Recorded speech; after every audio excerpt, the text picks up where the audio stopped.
So what's going on with the Sunni Shia thing? Okay, so now the Prophet Muhammad, peace be upon him, as we talked about, he was a messenger of God, he was a prophet. He died at the age of 63, right?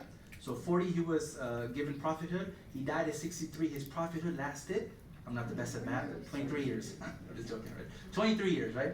Now, when he died, the question was, who's going to take over now? Right? Islam was growing, it was expanding.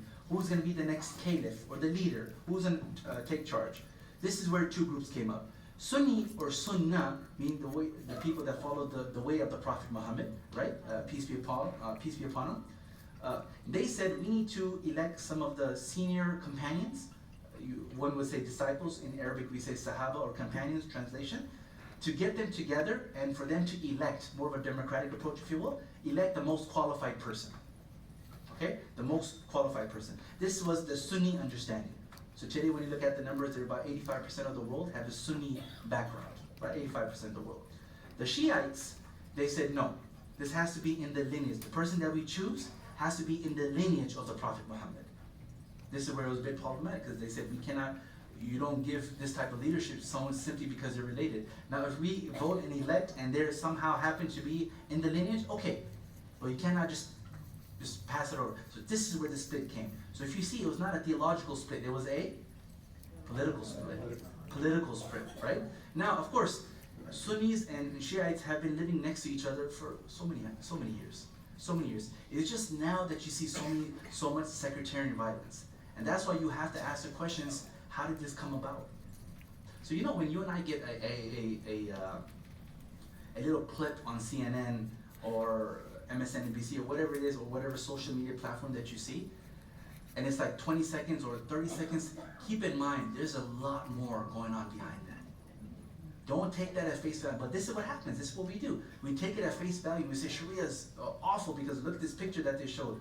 But did you see the context of what's happening here? Was that even legitimate? What's happening? All these different, for example, ISIS, right? ISIS. Again, for me, I like to have a conversation. I don't like to shy away from things. I'd rather have a frank discussion so we can talk about it, right? ISIS, for example, that's not Islam. Let's just be very clear. That's a cancer, okay? But what they do is, some people say, well, look, they're quoting from the same Quran that you're quoting from. And they might be, right? But here's the thing. When you listen, and you go back and you listen to, not that I'm encouraging you, but when you go back and listen to some of these recordings that they have about the deeds that they do, you'll find 95% of it is political. It's political. They do the deed, right? Because they feel they're oppressed, whatever it might be, okay? They do the deed, but how do you then justify that? You have to use religious language. Therefore, you go into the Quran, you cherry pick, you take a verse or two, and you say, well, look, the Quran has that. Yeah, it says that. But for 1,400 years, nobody interpreted it that way. And I'm talking about scholars, not the lay people. Scholars. You understand, right? And so, a cancer like ISIS, we, just like you, are trying to figure out what this is, right? But I'm not justifying what they're doing. I'm providing context. We invaded Iraq twice. Syria has been in turmoil for like, I don't know how many decades. So it's not, when you see a cult-like movement that comes out of places like this, you kind of start to context. I'm not justifying what they're doing, it's wrong. Please don't misunderstand what I'm saying. But you start to see, when your context is provided, you start to see the background or the cultures that they're coming from. That they've been bombed every day and their women have been raped and whatever it might be. I'm not justifying.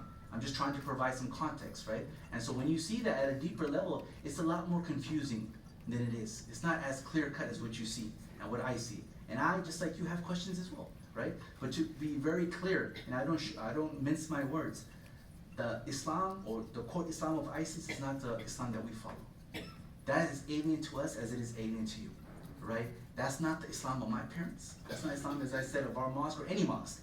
And the simple way for you folks and for myself and everyone to know that, this is why 99.9% of all Muslims, they don't take part in that type of extreme ideology. Literally, when they did the math, they say ISIS at max is like 15,000 soldiers or troops or whatever you want to call them, at max, okay? You have about almost 2 billion Muslims. You do the math, literally somebody did, it was like 0.003. You're going to take the 0.003 and identify an entire religion based on what they are doing? That's like me saying, you know, the West Borough Baptist Church? That is Christianity. Would that be fair? or the KKK and their extreme ideology, nobody would say that that represents the message of Jesus. Similarly, I would say to you folks that this movement of ISIS and Al-Qaeda and all these splinter organizations, that's not Islam. But they're doing the same thing that other people are doing, and that's misquoting and mistranslating. And that's why you rarely find scholarship within their camps, because they're just lay people. They do an act, it's based political, due to a social political context, but they have to justify that. How do you justify it? Religious vocabulary.